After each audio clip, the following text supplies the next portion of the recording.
deux déplacements, donc aujourd'hui, ce qu'on disait, de deux ministres. Amélie suit le déplacement de Blanquer, sachant que c'est compliqué pour nous à Gallieni puisque ce déplacement n'est pas ouvert à la télé.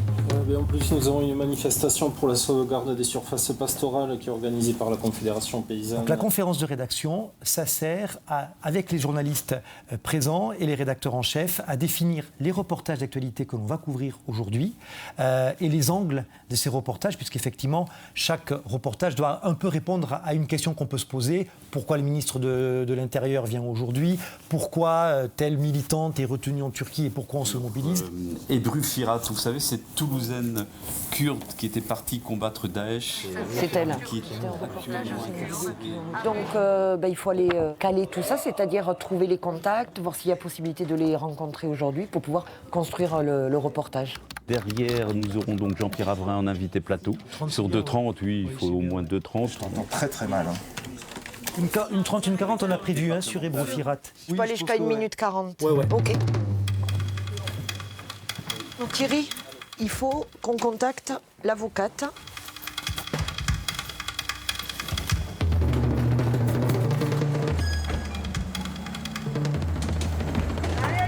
Allez, route de Saïs, on est parti.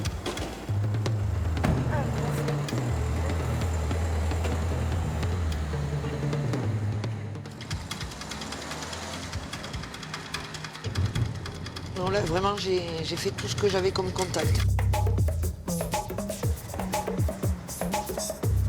Mais le directeur de la prison en Turquie me reçoit, ça fait 2 fois que je vois Ebru Firat. Là, mon objectif, c'est de transmettre tout ce que moi j'ai recueilli comme information à la source. Alors bien sûr, je vais les condenser, je vais parfois même les sélectionner. Je ne peux pas tout dire, je n'oublie pas le sujet du reportage, je reste au plus près. Et il va falloir que je raconte, parfois que je traduise avec des mots plus simples quand ce sont des choses techniques. C'est parfait. C'est parfait. Ça vous va? Oui. Parfait, c'était clair. Dès que tu vois quelqu'un, tu me fais signe. Hein. Bonjour, c'est la caméra pas cachée. C'est vrai? C'est par rapport à Ebru Firat. Vous ne la connaissiez pas, vous n'en aviez pas entendu parler? mon rôle. Je suis journaliste, donc c'est de donner de l'information dans l'image. En fait, c'est pas, on s'en fout si c'est pas vraiment une carte postale. C'est ce qu'on va traduire, c'est montrer la réalité sans la déformer, quoi, être le plus juste possible. Fabrice, c'est Karine. Il faudrait peut-être que tu réactualises le papier. Le web, c'est le deuxième canal de France 3 où on relaie les informations qui sont traitées par les journalistes de la rédaction sur le terrain ou bien ici sur le bureau, le desk du web. C'est pas seulement le site internet, ce sont aussi les réseaux sociaux, Facebook, Twitter, d'autres, Instagram, dans lesquels on est présent également.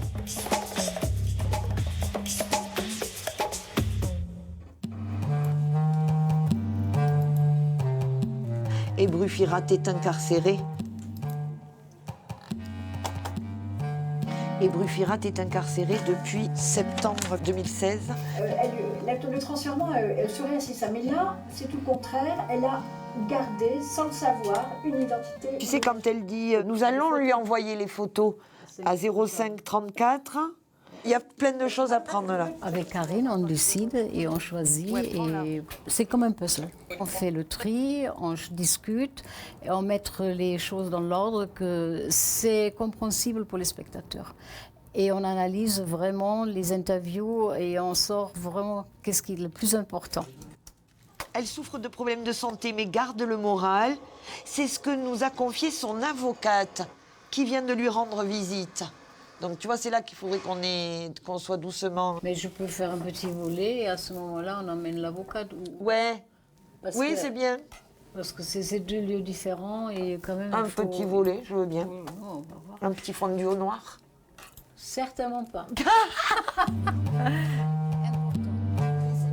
Tout va bien? Très bien, chef. C'est une 40, c'est ça. Une 40. Ouais. Elle vient de... On va enregistrer le commentaire. Je t'écoute. Son visage s'affiche sur la façade de Toulouse Métropole. Du conseil régional et du conseil départemental. Et on mixe les différents sons, les musiques, les ambiances, les commentaires, les interviews, pour obtenir un son final stéréo qui sera diffusé. Mais pas plus, Bruno, pas plus. Eh bien là, je télécommande à distance les caméras qui servent à filmer le JT. Il y en a entre 4 et 6 au total. Et ça me permet de changer les valeurs de plan sur le présentateur. Voilà. Faire des gros plans ou au contraire des plans larges. Voilà.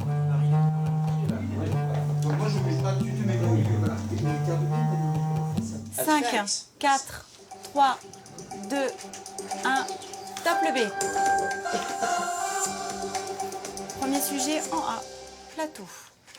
L'actualité Toulouse Métropole, c'est tout d'abord la mobilisation des soutiens à Bru Firat. Cette ancienne étudiante toulousaine est toujours emprisonnée en Turquie pour sa proximité supposée.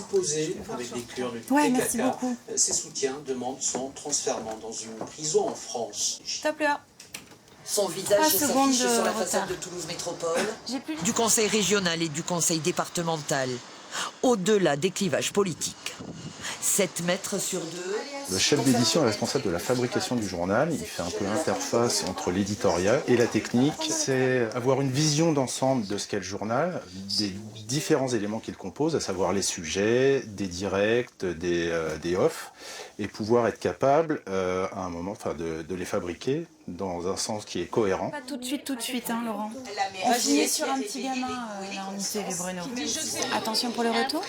4, 3, 2, 1, top. Ah mais c'était rapide, hein, là. Bon Sandra, ça y est, journal. Ah ouais, c'est fini.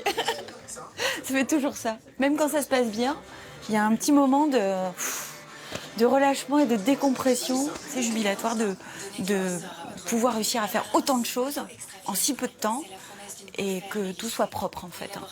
Propre à l'antenne, propre pour le téléspectateur. C'est vrai que c'est une course contre la montre depuis le matin, de manière à ce que tous les reportages qui soient lancés arrivent, ce n'est pas toujours le cas, que tous les interlocuteurs soient là pour pouvoir répondre aux questions des journalistes et de manière à ce qu'on puisse faire effectivement un journal cohérent où les informations du jour sont traitées de façon la plus fluide possible.